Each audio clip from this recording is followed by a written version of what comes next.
அதனால இது ஒரு மரியாதை நிமித்தமான சந்திப்பு தான்.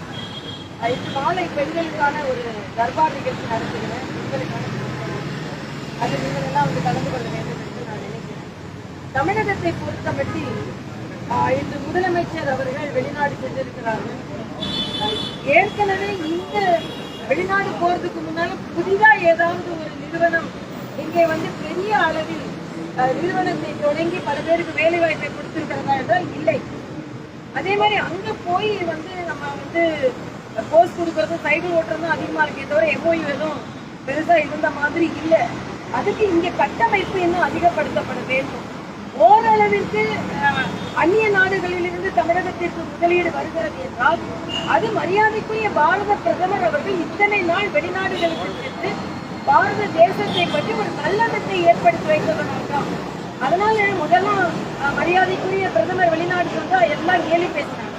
இன்னைக்கு ஒரு மாநிலத்துக்கு நீங்க இத்தனை வரை போக வேண்டிய ஒரு பொழுது ஒரு நாட்டிற்கு ஒரு பிரதமர் நல்லெண்ணத்தை ஏற்படுத்துவதற்கு எத்தனை முறை போக வேண்டும்?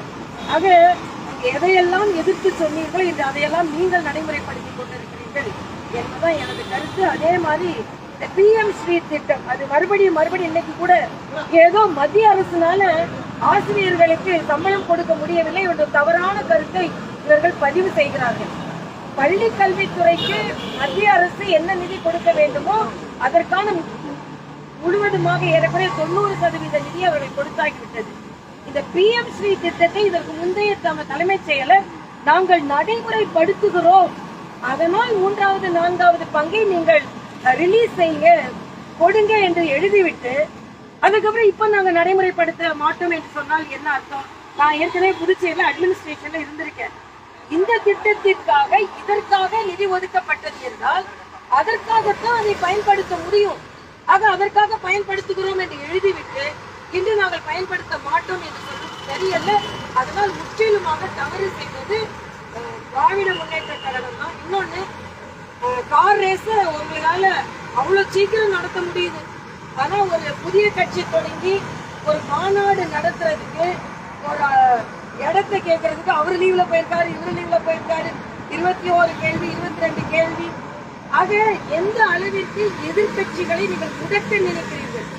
பாரதிய ஜனதா கட்சி அப்படிதான் கள்ளக்குறிச்சியை பற்றி நீங்க ஆர்ப்பாட்டம் நடத்தும்போது பெண்களை எல்லாம் கைது செய்வீர்கள். ஆக எதிர்கட்சிகள் எல்லாம் யாருமே இருக்கக்கூடாது, முடக்கிவிட வேண்டும் என்றால் இது திராவிட முன்னேற்ற கழகத்திற்கு அவ்வளவு பயம் வந்து விட்டது. 2026 பார்த்துதான் என்னால சொல்லுங்க. மேடம், இந்த PM ஸ்ரீ திட்டம் சொன்னீங்க, அது ஏற்கனவே அவங்க லெட்டர் எழுதியிருந்த போது என்ன சொல்லியிருக்காங்கன்னா PM ஸ்ரீ திட்டத்தை நாங்கள் வரவேற்கிறோம், ஆனால் ஒரு குழு அமைச்சு நாங்கள் வந்து ஒரு ஆய்வு செய்து படிக்கிறதுக்கு தீர்த்திக்கிறதுன்னு சொல்லியிருக்கோம்.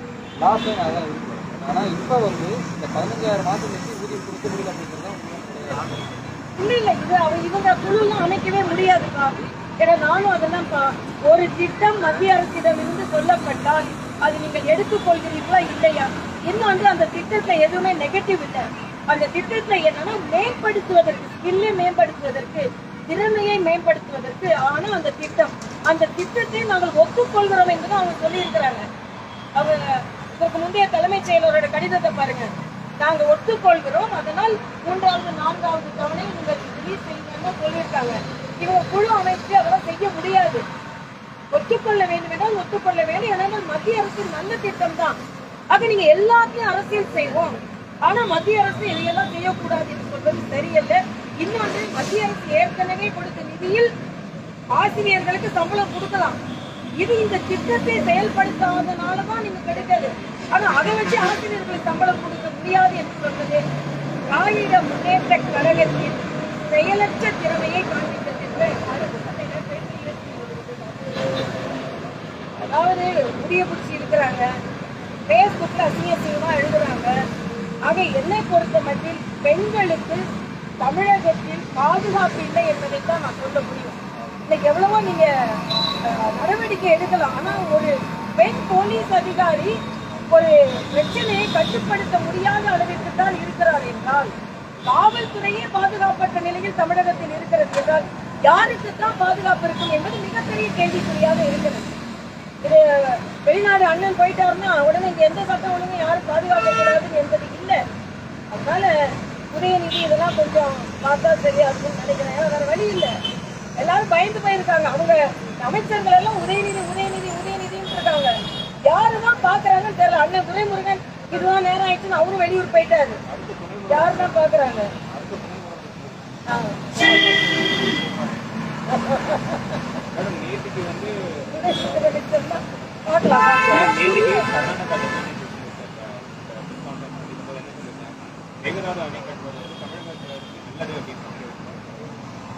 இதைத்தான் கேட்கிறோம்.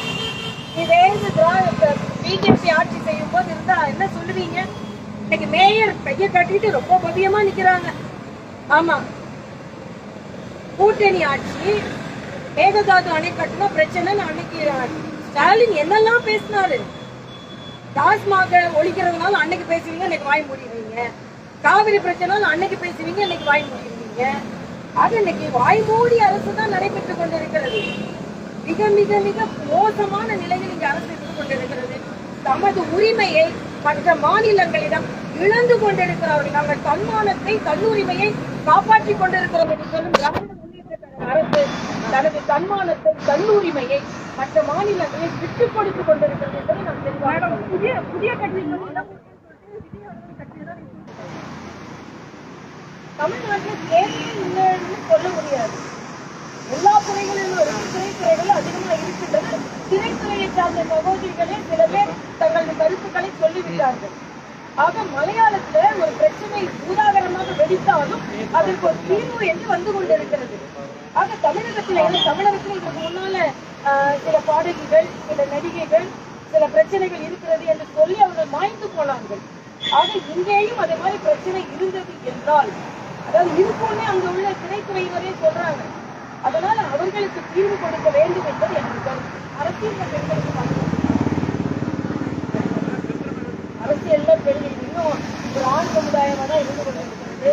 அரசியல்ல பெண்களுக்கு பாதுகாப்பு இருக்கிறதா என்பதை எங்களை போன்றவர்களை பார்த்து தெரிந்து கொள்ள வேண்டும். எங்களுக்கு பாதுகாப்பு இருக்கு. ஏன்னா நாங்க தான் மற்றவர்களுக்கு பாதுகாப்பு கொடுக்க வேண்டிய நிலையில் இருக்க. அதனாலதான் அண்ணன் ஸ்டாலின் என்னோட பாதுகாப்பு எடுத்துட்டாரு. பெண்களுக்கு அதிகமா பாதுகாப்பு இருக்கு. அதனால இவங்களுக்கு என்ன பிரேமலதாவோட பாதுகாப்பை ஏன் பாதுகாப்பு எல்லாம் எடுத்துட்டாரு. பெண்களுக்கு எதுக்கு பாதுகாப்பு?